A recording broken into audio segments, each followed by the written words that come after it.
हरिओम नमस्ते। Audio book ब्रह्मचर्य व्रत का पालन और काम विकार पर विजय। लेखक हैं जगदीश भाई। अब आप सुनेंगे पलटू साहिब के बारे में। पलटू साहिब भी हैरान हैं कि मनुष्य जानबूझकर काम क्रोधादि माया के कुएं में गिरता है।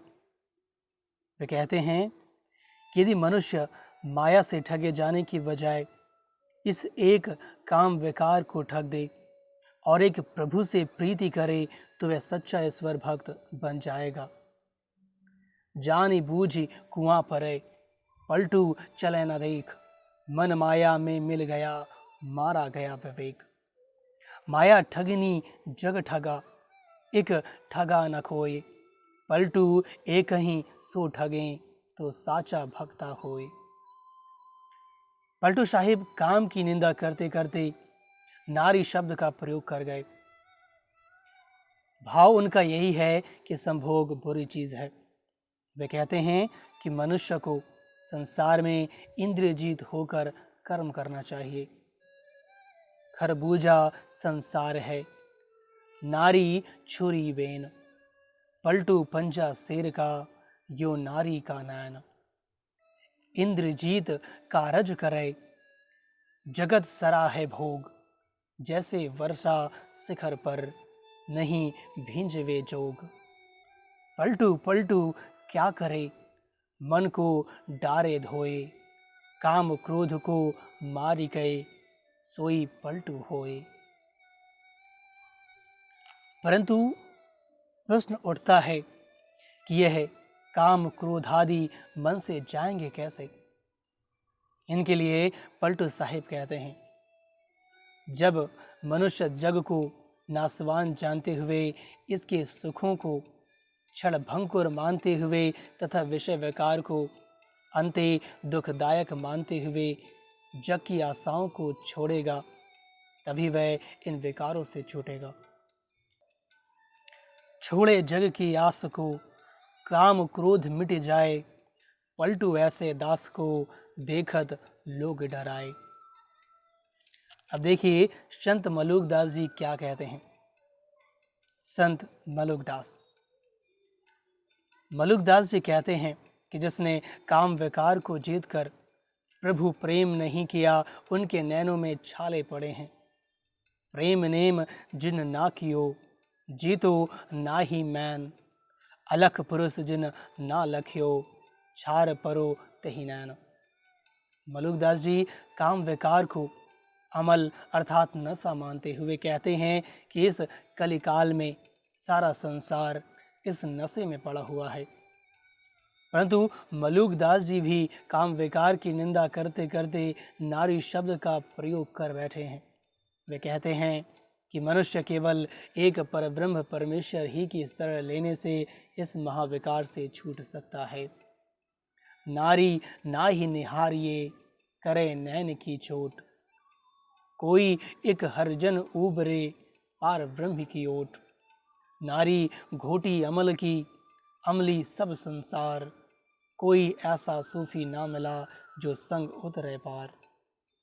अतः वह तो एक प्रभु से प्रीति जुड़ने को कहते हैं, ताकि काम विकार जल जाए और पाप का पहाड़ चकनाचूर हो जाए। राम नाम एक रति, पाप के कोटि पहाड़, ऐसी महिमा नाम की, जारी करे सब छाड़। हरिओम। अब आप सुनेंगे आदि शंकराचार्य के विचार। अद्वैत वेदांत के अथक एवं प्रबल प्रचारक आदि शंकराचार्य की तो अपने जीवन वृत्त से ही यह बात भली भांति सिद्ध हो जाती है कि ब्रह्मचर्य पालन के मामले में उनकी निष्ठा कितनी दृढ़ थी। बहुत से लोगों को शायद ये मालूम नहीं होगा कि शंकराचार्य जी ने विवाह और विकार से बचने के लिए किस प्रकार चतुराई से काम लिया था। इसलिए हम संक्षेप में तत्संबंधी वृत्तांत का यहाँ उल्लेख कर रहे हैं। बात यह है कि शंकराचार्य जी अपनी माता की एकमात्र संतान थे। शंकराचार्य अभी 3 वर्ष के ही थे कि उनके पिता का देहांत हो गया। जब वे बड़े हुए तो माता बाल्यावस्था में ही उनका विवाह करके पुत्र वधू का मुख देखना चाहती थी, परंतु शंकराचार्य काम विकार के जाल से बचना चाहते थे। उसके लिए वे सोचते रहते थे कि किस युक्ति से अपनी माता से इसके लिए स्वीकृति लें कि वे विवाह नहीं करेंगे। अब एक दिन ऐसा हुआ कि माता और पुत्र दोनों ही ग्राम के समीप आलवाई नदी पर स्नान करने गए। माता स्नान करके कपड़े बदल रही थी, शंकर नदी में स्नान कर रहे थे। उन्होंने एकाएक करुण क्रंदन करते हुए कहा, माँ, ओ माँ, अब मेरा अंत समय आ गया है, मुझे मगरमच्छ पांव से पकड़कर ले जा रहा है। ये शब्द सुनते ही माँ ने रोना चिल्लाना शुरू कर दिया, परंतु शीघ्र ही शंकर ने कहा, मेरे बचने का एक ही उपाय हो सकता है माँ, बस कह दो कि तुम मुझे प्रभु के अर्पण करती हो माँ। अब देर करने का अवसर नहीं, तुम यदि तुरंत ही मुझे संन्यास के लिए आज्ञा दे दोगी तो हो सकता है कि प्रभु मुझे अपनी शरण में मानकर मगरमच्छ से मेरी रक्षा करें। माता बेचारी मजबूर थी, वह तो पुत्र को जीवित देखना चाहती थी, फिर चाहे वह विवाह करे या संन्यास ले। उसने शंकर को संन्यास की स्वीकृति दे दी। उस समय शंकर की आयु 8 वर्ष ही थी। आज यदि कोई बालक या बालिका आजीवन ब्रह्मचर्य व्रत पालन करने का संकल्प ले तो उसके माता पिता ही मगरमच्छ की तरह उसके पांव पकड़कर उसे विषय विकार के भंवर में ले जाने का यत्न करते हैं। और तो क्या, यदि वह पवित्र जीवन के लिए अपने संकल्प में दृढ़ रहता है तो उसे मारते पीटते तक हैं और कहते हैं कि अभी ये व्रत लेने के लिए तेरी आयु थोड़े ही है। अब देखिए कि शंकराचार्य जी ने काम विकार के बारे में क्या कहा है।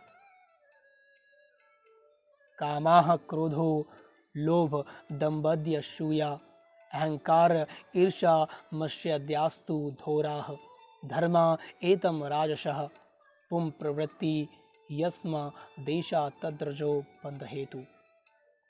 इसमें शंकराचार्य जी ने कहा है कि काम, असूया इत्यादि घोर कर्म हैं, ये पाप कराने वाले हैं, ये ही मनुष्यात्मा के बंधन के कारण हैं। उन्होंने अपने एक ग्रंथ में इन विषय विकारों को काले सर्व के विष से भी अधिक घातक विष माना है और कहा है कि विषम विषय मनुष्य को मलिन बुद्धि बना देते हैं और उसके लिए पग पग पर मृत्यु रूप होते हैं। ध्यान दीजिए। अतः शंकराचार्य जी ने कदम कदम करके मृत्यु की ओर ले जाने वाले इस विकार को छोड़ने के लिए कहा है, परंतु इसे छोड़े कैसे। शंकराचार्य कहते हैं कि काम विकार का मूल कारण तो देह अभिमान ही है।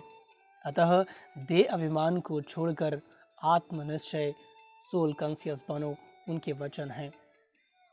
अर्थात देह अभिमानी ही कामी होता है। देह से स्वयं को विलक्षण अथवा न्यारा समझने में काम विकार कैसे हो सकता है। अतः वे देह के प्रति घृणा पैदा करते हुए निम्नलिखित शब्दों में कामी मनुष्य को मूल बुद्धि कहते हुए आत्मनिष्ठ होने का उपदेश देते हैं। वो कहते हैं, त्वचा मांस मेद अस्थि और मल की राशि रूप देह में मूलजन अहम बुद्धि रख करते हैं। विचारशील तो अपने पारमार्थिक स्वरूप को इससे अलग ही जानते हैं। अतः शंकर कहते हैं, अरे मूर्ख, इस त्वचा मांस मेद अस्थि और मल आदि के समूह में आत्मबुद्धि छोड़ और निर्विकल्प होकर शांति को प्राप्त करो। कुछ लोग कहते हैं कि हम एकदम थोड़े ही काम विकार को छोड़ सकते हैं। जिस समय वासना का हम वेग महसूस करते हैं तब तो उसका समाधान करना ही होता है। वैसे हम कोशिश करते हैं कि ये हमसे छूट जाए। शंकर कहते हैं कि विषय का भोग करना समस्या का समाधान नहीं है। चित्त की वृत्ति के लालन से उसका समाधान नहीं होता, बल्कि समाधान तो अपने शुद्ध स्वरूप में स्थित होने से होता है। वासना से तो कार्य बढ़ता है और कार्य से पुनः वासना बढ़ती है, और इस प्रकार दोनों ही बढ़ते हैं। अतः संसार के बंधन से छूटने की इच्छा वाला विष्णु का चिंतन और उनकी वाह क्रिया दोनों ही को मिटाता है। कुछ लोग ऐसे भी हैं जो कहते हैं, हम वेद, शास्त्र, दर्शन इत्यादि का अध्ययन करने वाले हैं, हम उनका अर्थ जानते हैं। हमारा विचार है कि शास्त्रों में काम विकार को पूर्णतः छोड़ने के लिए नहीं कहा गया है। परंतु शंकराचार्य कहते हैं कि जो व्यक्ति ब्रह्मचर्य का पालन नहीं करता अथवा जो वासना वाला तथा अभिमानी है, वह शास्त्रों के अर्थ को समझ ही नहीं सकता। वह चाहे कितने ही वेद शास्त्र क्यों न पढ़ा हुआ हो, वह विषय व्यक्ति कभी भी मोक्ष प्राप्त नहीं कर सकता।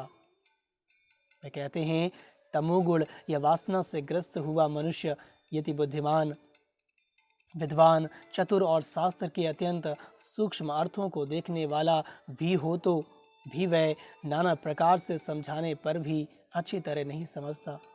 वह भ्रम से अपने ऊपर कई उपाधियां आरोपित करता है। ओहो, दुरंत तमोगुण या वासना की यह महती आवरण शक्ति बड़ी ही प्रबल है। सच है कि जब तक विद्वान असत देह और इंद्रियों में भ्रम से उत्पन्न हुई अहंता को नहीं त्यागता, तब तक वह वेदांत सिद्धांत का पारदर्शी क्यों न हो, उसकी मुक्ति की कोई बात ही नहीं है। हरिओम। अगले भाग में आप सुनेंगे स्वामी राम तीर्थ के बारे में। नमस्ते।